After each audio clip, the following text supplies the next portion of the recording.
Hi friends, I'm Chelsea and I'm here with my top book recommendations for fall.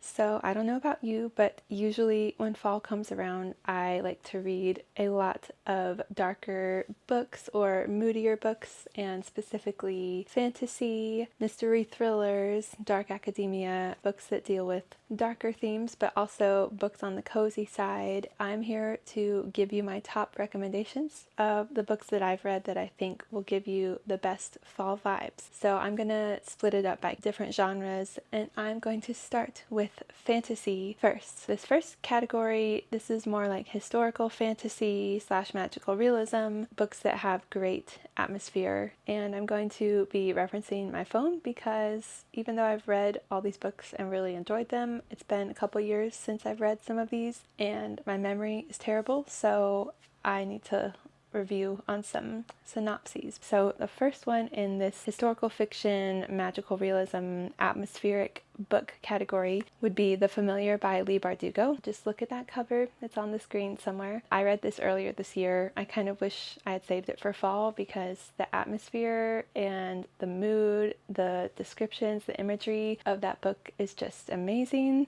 That was my favorite part about the book. I mean, I loved the characters and a lot of the plot elements and the writing in general. I really enjoyed the book, but my favorite part for sure was the atmosphere. It's just very dark, moody, gothic. I could just picture everything the whole time. So this takes place during the Spanish Inquisition, and it follows a character who definitely has some magical powers. She's trying to not be perceived as a witch by the Inquisition because they're very nervous about that. And so she is noticed for her powers and ends up being placed in this competition for the king to see who has the most magical powers to kind of help him go up in political ranks. There's a whole thing that I'm not going to explain, but just the vibes in this book are great, and I definitely recommend picking this book up during fall. Next up, I recommend the Anatomy duology. The first book is called Anatomy: A Love Story, and the second book is called Immortality, and it's by Dana Schwartz. These books take place in Edinburgh, Scotland in the 1800s, and it follows a character named Hazel who wants to be in the medical field, but being that she's a woman, she's expected to kind of just follow the typical path, like get married, have children, but she wants to be in the medical field, and she meets what is called a resurrection man. Basically, he sells bodies and he like digs up graves and stuff, and they kind of get together. There's a little romance there, and there's a mystery element, definitely spooky, gothic, some grotesque things having to do with bodies and surgery and stuff, so beware of that. I haven't read Frankenstein, but I feel like if you like Frankenstein, you'll probably like this book. Definitely a very atmospheric, moody type of book that I would read during fall. And then next is one of my favorite books that kind of got me back into reading a couple years ago, and I feel like I'm due for a reread pretty soon, and that is The Invisible Life of Addie LaRue by V.E. Schwab. I did not read this in the fall, but again, this is one I would definitely recommend reading during the fall. I keep saying atmospheric, moody, good imagery, but all of these books so far fall into that category. This starts out in France in the 1700s, but it spans a long range of time because the main character, Addie LaRue, she makes a deal with the devil to live forever, with the catch that no one will remember her. So she goes throughout history and she experiences a lot of different places, people, until one day she meets someone who does remember her. Also, one of the characters is the devil, and there may or may not be a romance between Addie and the devil. Definitely is kind of a slower book. I personally loved it, and I think this is one that you should pick up this season. Next up is What the River Knows by Isabel Ibanez. I read this year. It's described as The Mummy meets Death on the Nile. So it has some fantastical elements, and it has some adventure, some mystery, intrigue, and also a really good romance. This is about a girl named Inez who lives in Buenos Aires. Her parents went off to Egypt for work, but she receives word that they have passed away, and so she goes to Egypt trying to figure out what happened with them, and it turns into this whole expedition. I think it takes place during fall. Very lush setting, beautiful descriptions, imagery, and again, just great atmosphere. So I definitely recommend those 4 books in the historical fantasy with some magical realism elements. Next up is also fantasy, but this is more on the cozy side with some romance. So first in this category is The Very Secret Society of Irregular Witches by Sangu Mandana. If you liked The House in the Cerulean Sea, then you'll probably like this. They feel very similar to me.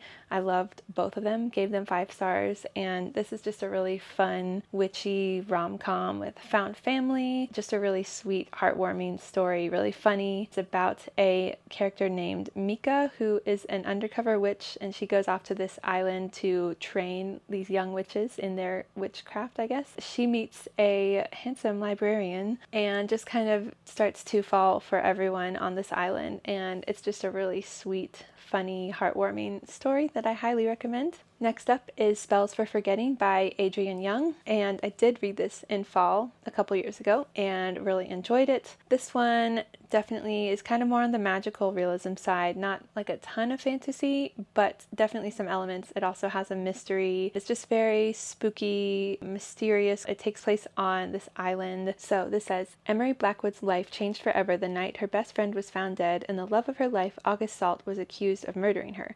Years later, she's doing what her teenage self swore she never would, living a quiet existence on the misty, remote shores of Saoirse Island and running the family's business, Blackwood's tea shop, herbal tonics, and tea leaf readings. And then some strange things start happening on the island. They're trying to solve this mystery, and then there's a romance. I think a second chance romance, if I remember correctly. It's definitely a good fall read. So next up, I've mentioned this one a couple times, but I had to include it in, and that is Legends and Lattes by Travis Baldree. This is cozy fantasy at its core. I've heard this described as high fantasy meets low stakes, or high fantasy, low stakes, something like that. We have like orcs and other fantasy creatures, think like Dungeons and Dragons kind of feel, just hanging out in a coffee shop. We have a retired barbarian orc who wants to leave her life of violence and crime, and she opens a coffee shop. She gets to know the people of the town, and there's a little sapphic romance that forms. Just great cozy atmosphere.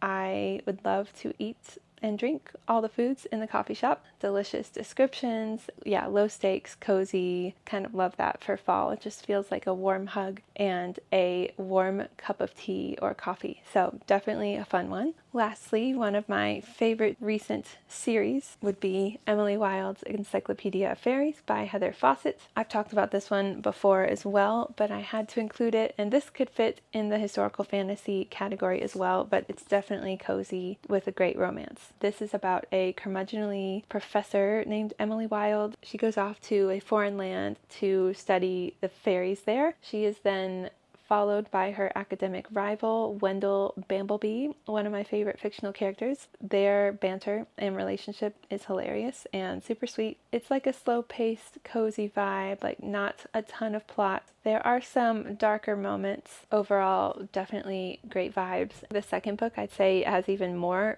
fall atmosphere. This one is almost more wintry, I would say. It's like fall, winter, but if you read the first book, definitely read the second book, because the second one takes place during fall and definitely has more of the fall atmosphere. Just check out the series overall. I can't recommend it enough. Okay, so those were my fantasy recommendations. Now I'm going to talk about some dark academia. The first one is a pretty common recommendation, but in case you aren't aware, I recommend If We Were Villains by M.L. Rio. This is kind of a classic dark academia book. It has a lot of focus on Shakespeare and acting, but you don't really have to know a ton about that to enjoy it. There's a mystery here. The main character, Oliver Marks, he just served 10 years in jail for a murder he may or may not have committed. Once he's released, the detective wants to know what really happened. He and his friends are actors, and so they're doing this play that spills over into their real life, and one of them is found dead. So they're just investigating what happened 10 years ago and if Oliver actually committed the crime that he was put in jail for. Definitely great dark academia vibes, mysterious, just a great one if you're wanting to check out dark academia. And the audiobook was really good. What is she doing?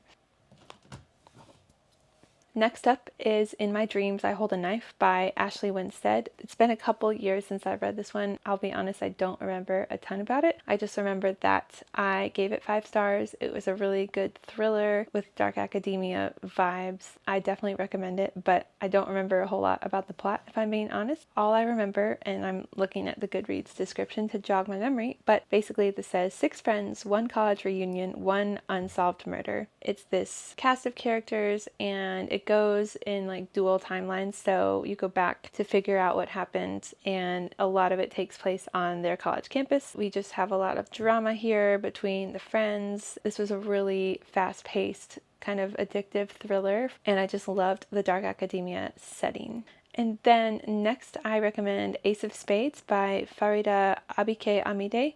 This is technically a YA thriller, but it's definitely dark academia vibes as well. This one feels like Get Out meets Gossip Girl. Basically, it follows 2 black characters, and someone is out to get both of them. There's someone who's sending like these mysterious text messages to the school and some incriminating things. It turns out to be darker than you think. There's a lot of commentary on racism, classism, homophobia, a lot of things like that. And I just remember it being a really thought-provoking read while also being a really great, addicting thriller. And then lastly in this category, this is also a fantasy, but definitely fits in the dark academia category. And I really loved this book. And that is Legendborn by Tracy Deonn. This one has a lot going on, but it really worked for me. This is a YA fantasy that takes place on a college campus, and the main character Bree is dealing with the death of her mom. She is going off to school, and she quickly discovers there's a lot of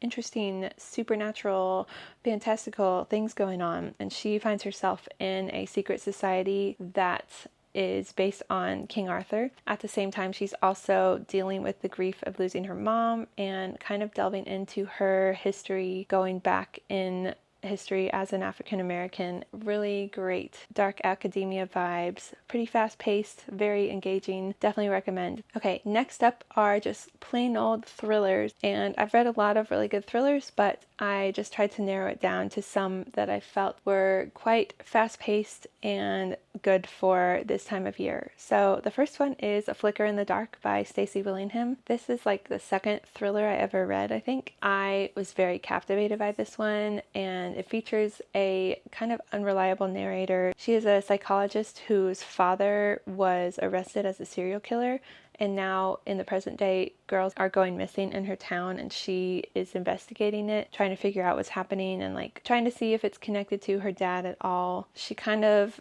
is wondering if she's like paranoid or not seeing things for what they are, doubting herself, but as the reader you're also not really sure if she's reliable. So it definitely feels kind of like a slow burn mystery, but also with some creepy, disturbing, thrilling elements, and I really enjoyed it a lot. Okay, next up is a very popular one. This is None of This Is True by Lisa Jewell. This is definitely my favorite book by this author, and it has like a true crime element, lots of mixed media, and definitely some unhinged characters here, some disturbing things going on. It's pretty dark, and it just kind of spirals out of control the further you read, and I could not put it down. I was just hooked. Basically, this is about 2 women who share the same birthday. They find each other, and one of the women is a podcaster, and the other wants to be on her podcast because she says she has a lot of interesting things in her life and a lot of great changes that are coming. It's just a little unsettling. She's a little weird, but she has some interesting things to share on the podcast. Unhinged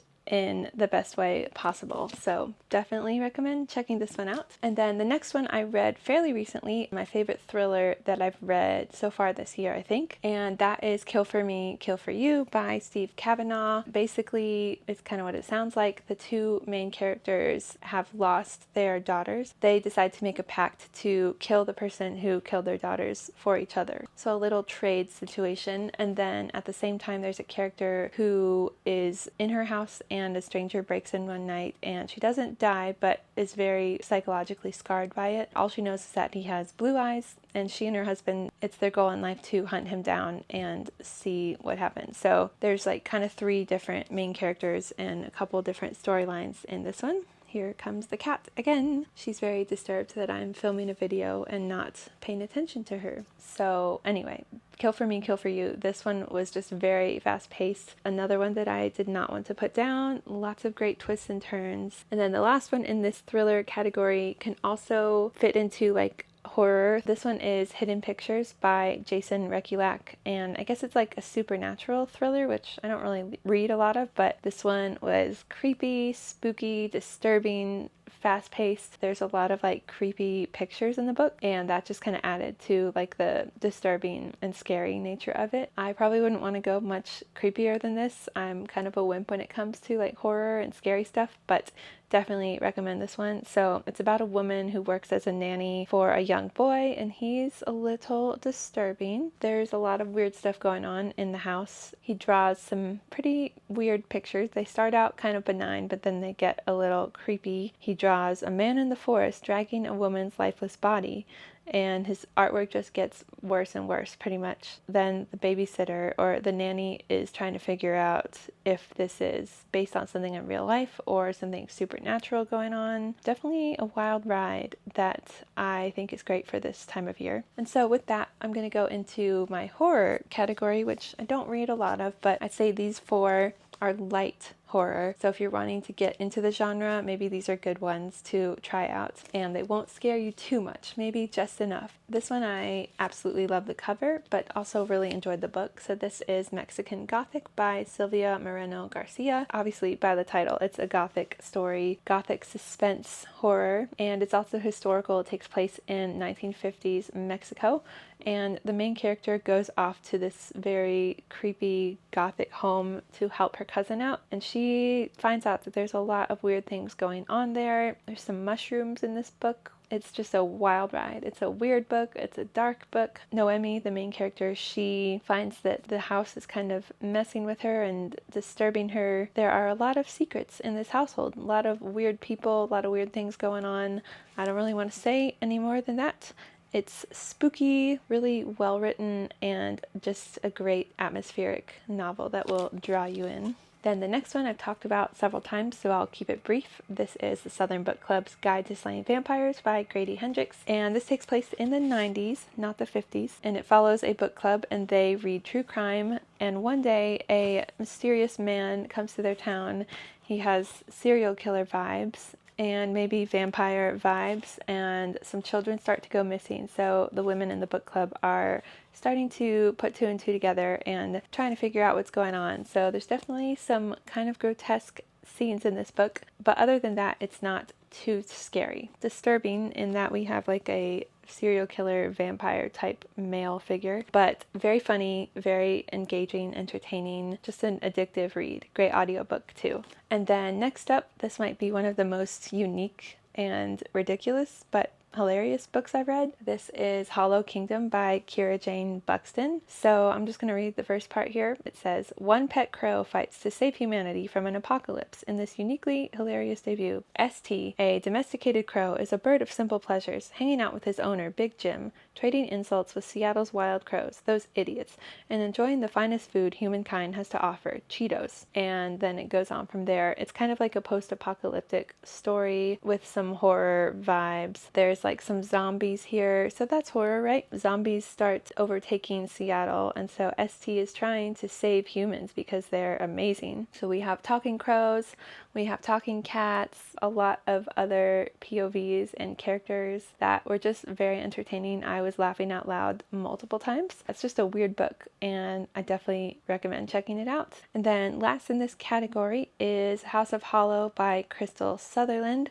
This is a YA horror mystery, also a very weird book. Kind of feels like a fever dream, like creepy, disturbing, and when you're done reading it, you're just like, I don't even know what I just read, but I kind of loved it. That's how I felt. It's a very addicting, bingeable book that you can read pretty quickly. And so it's about Iris and her two sisters, they don't know what happened to them when they were children, but they all have a half moon scar at the base of their throats. Her sister goes missing and it's very suspicious and weird things start happening. Iris starts to kind of retrace where her sister last was, follows this really weird trail, goes some weird places, and is just trying to figure out where her sister went and what happened to them as children. Definitely an atmospheric, immersive kind of book with just some weird, spooky, disturbing vibes. Okay, the last category here is just like young adult, middle grade, but most of them have like a mystery element. The first one is A Good Girl's Guide to Murder by Holly Jackson, and really this whole series, but the first book was my favorite. So this follows Pip, who is a high schooler, and several years back, a girl from her school was murdered by her boyfriend, and it was like this whole thing. Pip decides to kind of reopen the case as a senior project, and she discovers a lot of things that bring about some questions about this case, and so it just turns into really this like true crime podcast kind of feel. There's some mixed media in this as well. Very easy, quick, fast-paced read. I was just very captivated and really enjoyed the book. I want to watch the Netflix series sometime. It's in like a school setting and just a great mystery for you to pick up. The next one is The Inheritance Games by Jennifer Lynn Barnes. This is another series. I've only read the first two books, but I really enjoyed this one. It feels like Knives Out meets Clue. Definitely great for fall, and there's a lot of like puzzles, riddles, secret passages. So the main character, Avery, she has inherited this family's entire fortune, and she has to move into this man's house that is full of like secret passages, codes, and riddles and such. But his grandsons also live there, and there's a bit of some romance, a bit of a love triangle, which I didn't love,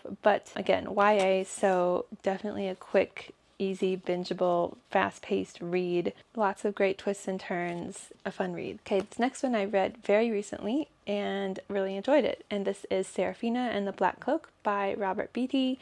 This is a historical, mystery, fantasy, coming-of-age story, and it's very spooky, gothic, fast-paced, action-packed. It takes place at the Biltmore in 1899, I think, and the main character, Seraphina, lives in the basement of the Biltmore. No one knows she's there. One day she sees this man in a black cloak, and he is kidnapping children basically, and they're disappearing, so she's looking into the mystery. She's also kind of discovering some things about herself, which is a little bit where the fantasy magical element comes in. This is a very fast read, very engaging. This is a middle grade, so definitely reads a little younger, but I really enjoyed it and want to read the rest of the series. And then last but not least, this is a repeat author, so she might be one of my current favorites. This is The Grace of Wild Things by Heather Fawcett. This is another middle grade, and it's an Anne of Green Gables retelling, but in a cozy, witchy, creepy kind of way. So this follows Grace, who very much channels Anne in Anne of Green Gables. She goes off to the woods to apprentice with the witch who lives there. She's trying to learn how to use her magic, and basically she has to learn all the spells in the witch's grimoire over the course of a year in order to be her apprentice. So it's just her kind of learning how to use her powers. She makes some friends along the way and discovers some spookiness in the woods. There's some mystery elements, but mostly more of the witchy fantasy, definitely cozy vibes, great atmosphere. It's a really fun, easy middle grade that you could pick up this time of year. Hopefully you will be able to find something to add to your fall TBR. Maybe you've read some of these and also really enjoyed them. And as always, please let me know your thoughts. If you have any books you would add to fall recommendations, any books you think I should read this year. And again, if you've read any of these and if you liked them as well. Thank you so much for watching, and I will see you in my next video. Bye!